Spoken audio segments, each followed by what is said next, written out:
What's up everybody, this is the 2023 Mercedes-Benz EQS SUV. So about the EQS SUV, well, a little bit confusing for the name there. Same EQS name as the sedan, it's just this one they put the SUV on the end of it, and that's it. And so it's a little confusing, but regardless, this is the 450 trim we're looking at here. There's also a 580 trim, which is a little punchier and faster, and a Maybach version even beyond that. But as far as the 450 version, it looks really nice. They all look really nice. I think that it certainly looks better than the sedan version, which a lot of people didn't love the styling of. This is a little more traditional, still has some interesting touches, like that Mercedes badge there in the grille is about the size of a sandwich plate, and you have, you know, a lot of stuff going on up front there, you know, with a lot of those little Mercedes emblems within the grille. But I think it actually looks pretty nice, especially here in emerald green. I think it looks really good as well. Some really sleek headlights there.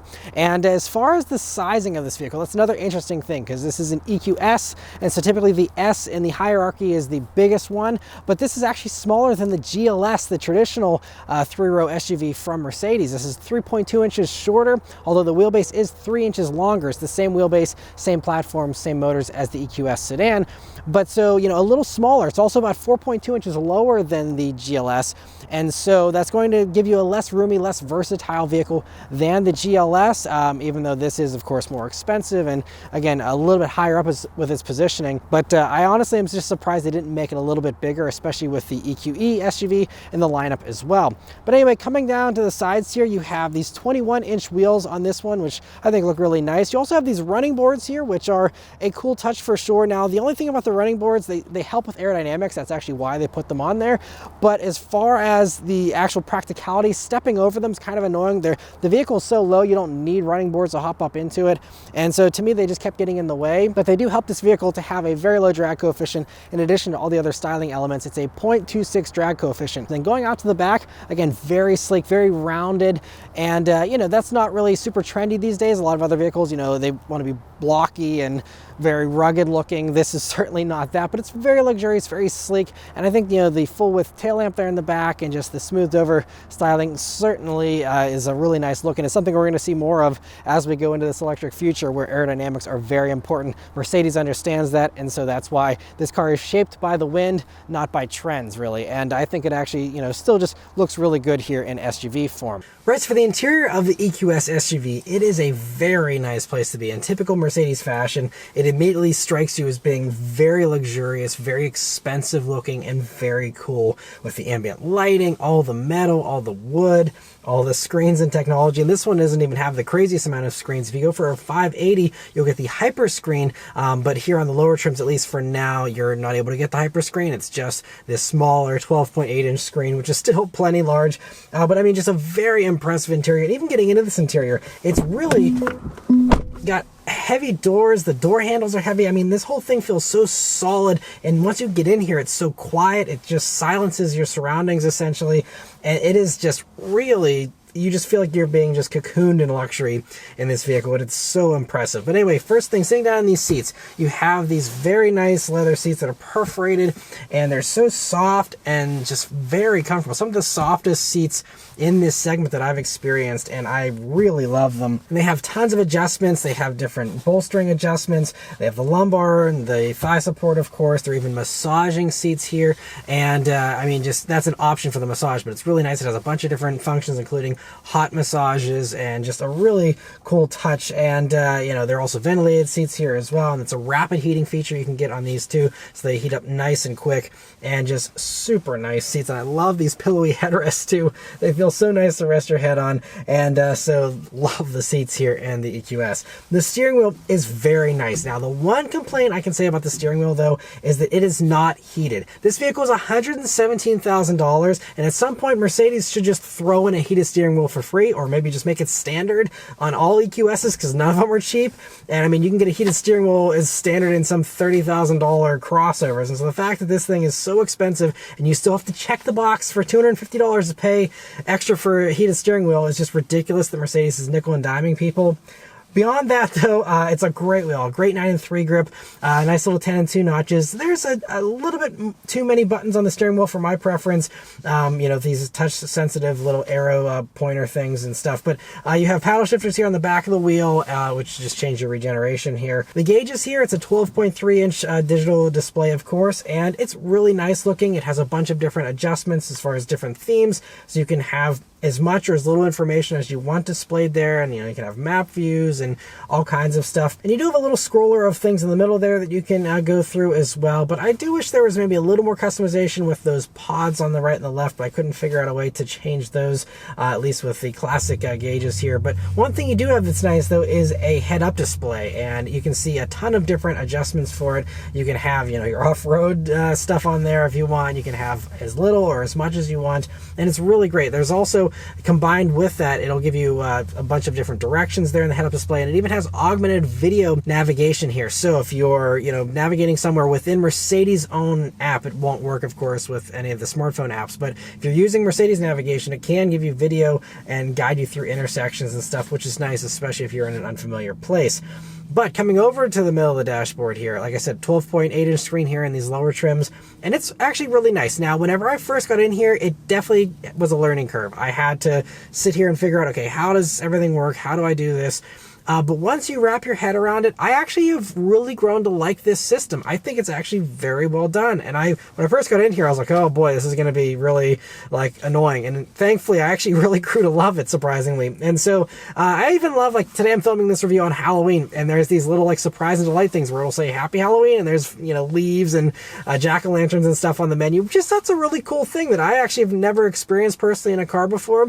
And just little things like that just put a smile on your face, and I think those little things actually go a long way in an ownership experience, and so I really love to see that. But otherwise, it all works really well. You have wireless Apple CarPlay, wireless Android Auto, and it's easy to access. It's every once in a while there'll be the occasional hiccup where it takes a split second to think about what it needs to do, but overall, most of the time it works really well, and you know, all the menus and stuff are laid out easily. It's easy to tune radio stations and, you know, do all those types of things if you want. And the only other complaint, though, I will say about the infotainment system is that there are only volume sliders. You have a volume slider here down with these little row of hard button shortcuts, which is nice to have, but you have a slider there and you have a slider on the steering wheel. There is no physical way to go up by one volume level or down or whatever. You know, you have to, you know, just try and finesse it with the slider, but it's not precise and exact. Maybe some people that doesn't bother them, but to me it really bothers me not being able to go up by exactly one on the volume. So, you know, that's the only little thing. Typically, you either have a slider and then, you know, a button or something. Another little minor nitpick is you have padding down by your knee here, which is certainly nice, but it's pretty hard still, and that's the only part of this interior that doesn't feel super plush. If this had a little more of a pillowy feel to the center tunnel here, I think that would be really nice and make this interior nearly perfect as far as the plushness goes. But one other thing that's very impressive about this interior is that you have tons and tons of storage space. They did a really good job of maximizing the benefits of having an EV here. So I mean, in the doors here, you have a typical large pocket like you see in any other Mercedes most of the time. But in the middle here, first off, up top, you have your two retractable cup holders and another little slot here by your USB-C jacks. But then you also have this huge wireless charging pad that goes way far back in here. You can't even see it. Might be a little hard to access your phone in there sometimes, potentially, but I mean, it's just great. You have a ton of space in there. And then beneath that, you will see you have this enormous other tray with two more USB-C jacks and even a little strap to secure things, which is a nice touch. And it's really wide and open and easy to access too. Some others have something like this, but it's so hard to, like, it's like a mail slot to put your hand through. This is actually nice and large, really usable. You also have the center armrest, which is nice and softly padded. You open that up and you're going to see a really deep space too. I mean, you can fit, I can like put my whole arm in there. It's really deep. And two more USB-C jacks. I mean, tons of power outlets in here and tons of space to put everything you want. And the last thing to mention about the interior up front here is that you have this Burmester 3D stereo as standard with Dolby Atmos technology. I love these metal speaker grills too. That's something that Mercedes actually started and looks really great, but they sound really good too. I'd say it's right up there neck and neck with the best from Audi with their Bang & Olufsen 3D stereos that they have, and just a really good sounding stereo. And so, you know, but you have this super quiet interior too, which is a great setting, and then you add in this stereo on top of the silence, you know, that it's, you know, it just sets up a really nice stage for really really enjoying your music, and I really love listening to all my favorite songs here this week. Moving on to the back seat here in the EQS SUV. So it is a huge amount of space. It might not look like a ton, but once you sit down in there, you will see, I mean, I'm 5'9", and I have easily at least 6 inches of legroom to spare, and lots of foot space as well, which you don't always get. And so I just found myself just really feeling like I had more space in this than most other vehicles that are even this size. It's definitely a roomier backseat than like the Audi Q8 that I had not too long ago. You have a great panoramic roof as standard to look out of. And again, they have more of those pillory headrests there. They have heated seats as an option in the back there, which to me, heated seats is an option. That should be standard at this price point. And you can't get cooled seats in the second row, which is kind of crazy. There's stuff that's half this price that gives you cooled second row seats. This doesn't even offer it, no matter how much you pay. So that's kind of bizarre to me. Otherwise, though, they're great seats. They also slide forwards and backwards. You can, give a little bit of extra space to the third row that's optionally available once again here in this. This one does not have that option, so I can't tell you how spacious or useless the third row is. But, it's safe to say that it's going to be smaller than the one in the GLS because, again, you have a lower vehicle, you have a shorter length, you only have so much to work with. So keep that in mind. If you want the most third row space, you're probably better off still going for the GLS. But, still should be a nice third row to have, in a pinch if you need it. And that is something that the traditional, BMW and Audis of the world don't offer in their EVs just yet. So it's certainly a nice edge here to offer it in the Mercedes. And they also have nice large pockets in those doors. They have a full down center armrest with 2 cup holders. And there's also their own climate controls back there as well. And little controls for that and more USB-C jacks. And in case you're wondering, there is also no way to get captain's chairs in the back of a regular EQS. Most other vehicles, especially at this price point, captain's chairs are either required or at least an option. But there's no way to get captain's chairs unless you go for the Maybach version. Once again, then that gives you 2 huge lounge chairs. But again, that's way more expensive than a regular EQS, but that's the only way you're going to get captain's chairs. But these still are really nice and comfortable and, still really nice seats. The trunk space here in the EQS is really good, especially when you don't have that third row. If you have the third row up in one of these, you're not going to have very much space. But obviously with everything flat there, it is really, a really long space, very wide. And you even have a little bit of bonus space under the floor there as well. But it is one of the largest cargo spaces I've seen in any size SUV that's not on a truck platform, to be honest. it is a huge amount of space. And unfortunately, there's no front trunk or anything, so you don't get any extra bonus spaces, even though this is an EV. But, still, you're not going to complain because you have a ton of space back there. But let's start up and go for a drive. The EQS has a really nice key here, actually. This is a new key I haven't seen before from Mercedes. Really just a solid chunk of aluminum here, and or it feels like some kind of nice metal. On the back here, it's just piano black plastic and definitely gets scratched up pretty easily. But just a really nice key, though. It's a little large, but I think it's really cool. Feels very expensive, and I like it a lot. Of course, it is keyless access, keyless entry, push button start. It opens up the door handles when you approach, and does a welcoming thing whenever it even senses the key. So you just leave the key in your pocket and just hit the engine start button and it turns right on. All right, so setting off here in the EQS SUV. So the first thing you'll notice about these, I think the first thing I'm noticing is, I guess, the great visibility. You do have really good visibility here. You're sitting up nice and high. It feels definitely like a, full-size SUV here. But even the A-pillars are a little thick, but not too bad. You have the mirrors off onto the doors. You also have tons of safety tech, of course. You have 360 cameras. You have a million different views there for, how you can see the vehicle. So if you're in a tight space or whatever, it's going to be very easy as far as, keeping yourself safe. It does all the usual top-end Mercedes safety tech, so everything you can think of, this has basically got it, aside from hands-free driving, which is coming, I think, eventually for later model years. But anyway, regardless here, another thing that I'm noticing about it is really, again, solid and quiet. The same feeling you get just sitting down in here, you feel that whenever you're driving too. This thing, it's big and heavy and it feels like it. The size isn't imposing and it's not hard to stay in your lane or anything. It's not that big, but it's just, these things are over 6,200 pounds. And so, it just glides over everything. You also have a standard air suspension with adaptive dampers, and you also have rear wheel steer as standard, which is really great too, because it means that whenever you are in tight spaces, it's able to maneuver itself very easily. And I was shocked, pulling into, parking parking spaces. Even if it's like, oh wait, at the last minute I want to turn again into that spot, I can do it even in this massive vehicle. So it's really nice that it has that, and that also of course will give you better handling and better stability as well. But I just really appreciate, you know, a vehicle of this size to have that is a real lifesaver sometimes, and so great that it has that. Now, as I slow down for the stop sign here, the one big annoyance, and I will say this is my biggest annoyance with the EQS, is the brake pedal. It is not consistent, and it is really heavy, and it's just not, it's the worst brake pedal I've used in a good while, at least the past couple of years. It's just, I never knew what to expect out of it, and I'd always have to, like, you know, ramp up my effort at the last minute because I'm like, why is it not grabbing? Now it's them, you know, trying to blend the regen with the friction brakes, and other, you know, companies that make EVs do this totally fine. Some of them you can't even tell that it's switching over between one and the other. Others are, you know, some are smoother, some are less smooth. But this one, I mean, it's smooth. It's just that the pedal feels inconsistent, and it was actually kind of scary sometimes. I'm like, oh crap, and like you'd be coming up on someone faster than you're wanting to because you're like, why are the brakes not grabbing where I want them to grab?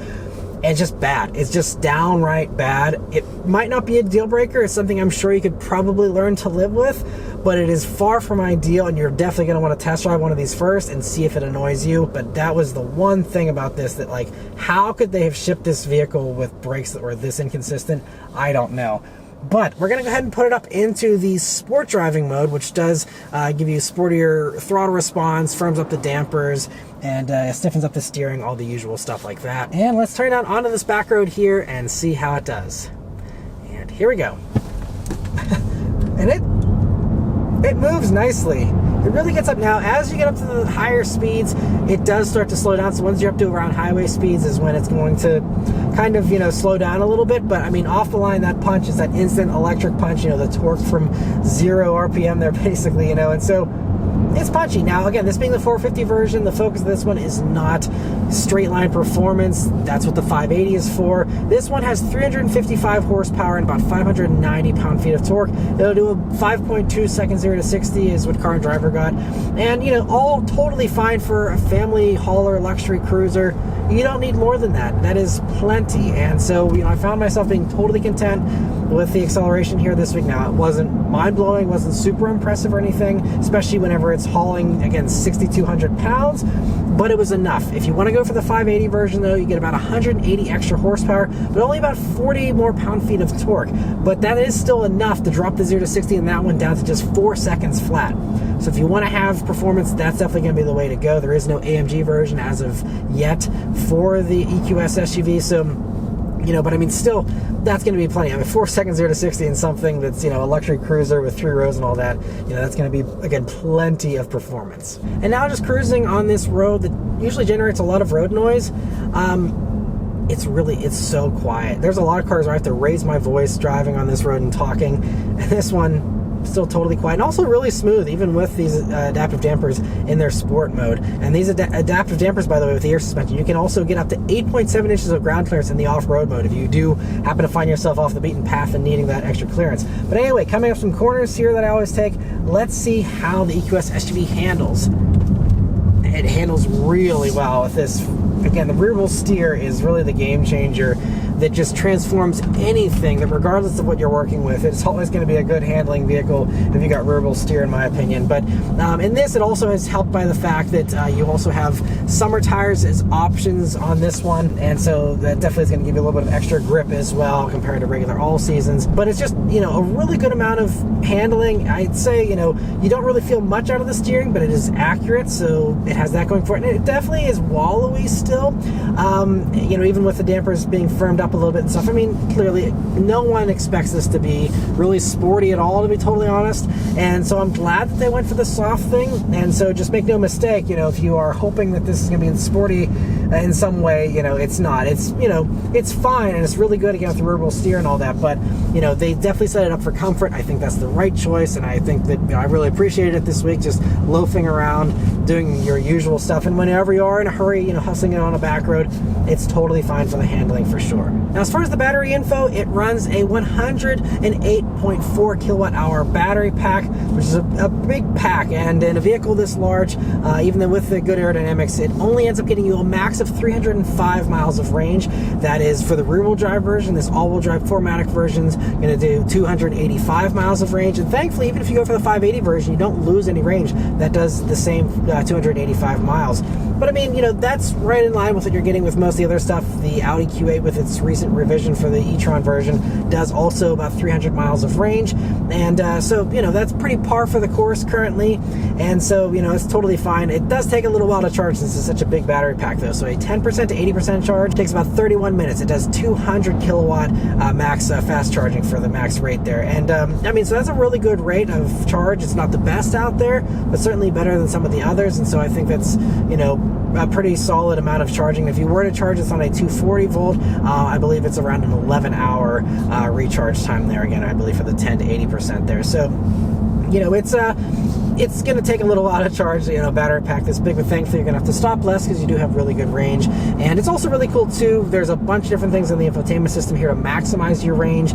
So it'll give you tips there if you know, want to go into the menu. It'll say, hey, if you turn off this or that, you'll get an extra 8 miles of range or whatever, and that can really help you on a road trip, especially if you're really trying to eke out the most amount of range possible. It also will, of course, navigate you to charging stations, figure out where all those are, and do intelligent routing and all that. So I think as far as the electric component goes here in the year 2023, it's really good, very competitive with everything else in this segment. And now out on the highway here in the EQS SUV, it's a really nice cruiser. Again, such a smooth ride, and a really nice thing to be on the highway here with. Of course, has adaptive cruise control, which does have lane keep assist and steering assist, active steering assist they call it.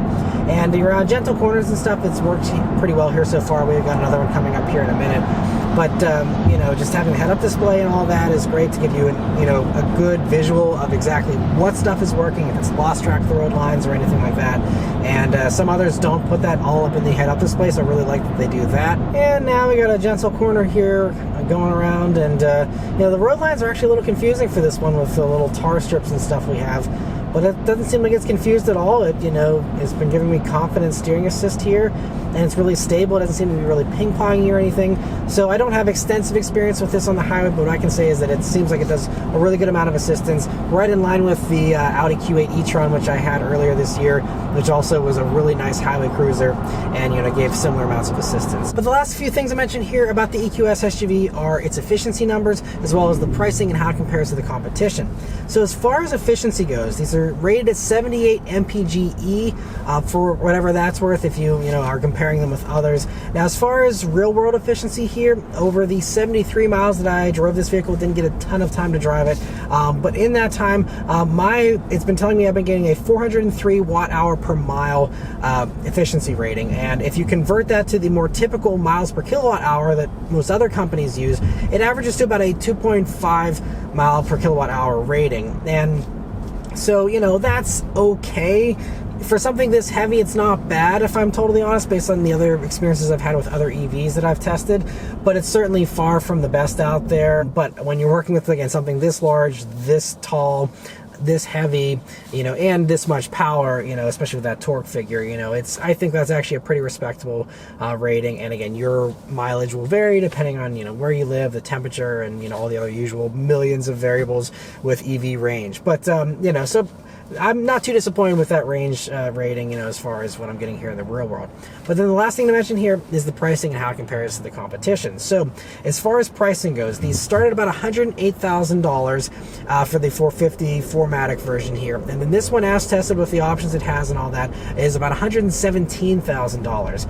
And the EQS SUV is kind of in an interesting position because there's really no direct competitor, at least in my mind. So the typical competitors, I guess you could say, if you're not thinking about third row stuff, you know, you have the BMW iX and the Audi Q8 e-tron.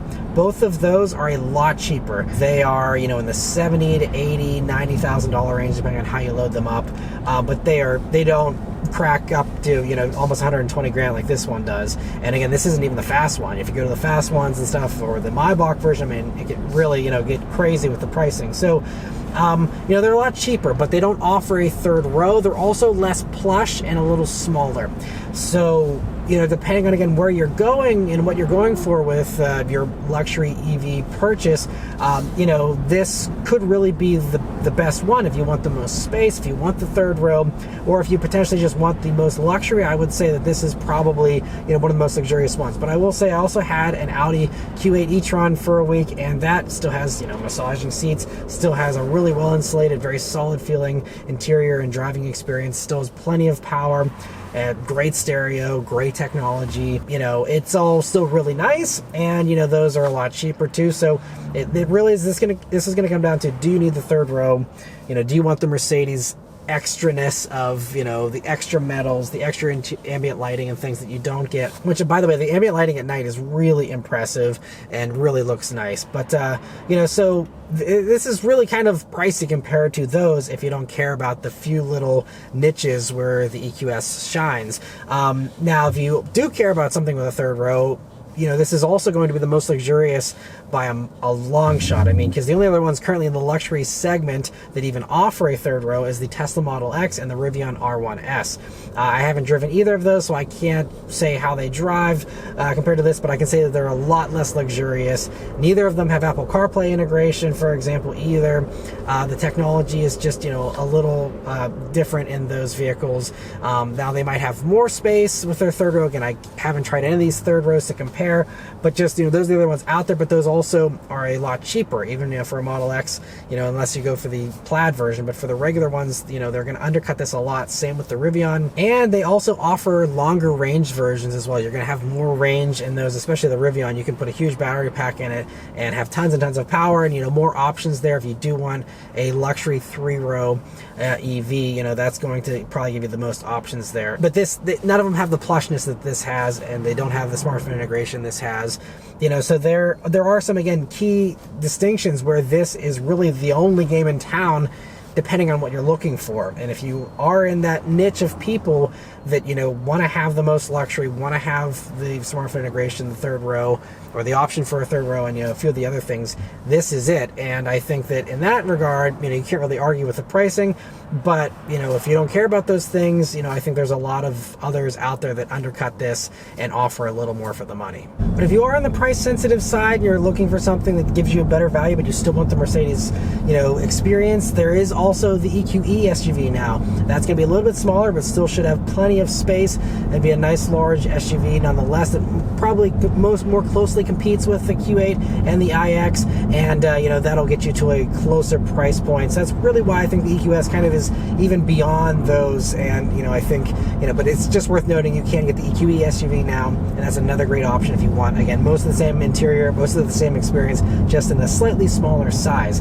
But despite, you know, the EQS's pricing and, you know, its few shortcomings, you know, and even with like this brake pedal, which annoyed me this week, I actually really like the EQS SUV. And, you know, if money were no object and I could afford, you know, a super luxurious EV, you know, to haul a family around in, you know, this would be very high on our list. I think I really like the way that it drives otherwise, and, you know, I think I could learn to live with the brakes for sure. I've, you know, driven it around here this week, and it hasn't been a deal breaker. It's just a minor annoyance. And so, yeah, I think with just a few little tweaks here, the EQS SUV could really be the perfect luxury electric family cruiser, and I just really like spending a week with it. So anyway, that's all of my thoughts here on the EQS SUV. Let me know your thoughts on it in the comments below. Huge thanks to Mercedes for providing me here with this EQS SUV to review for you guys today. Please also leave a like and subscribe to keep these videos coming, and I'll see you guys on the next one. Take care.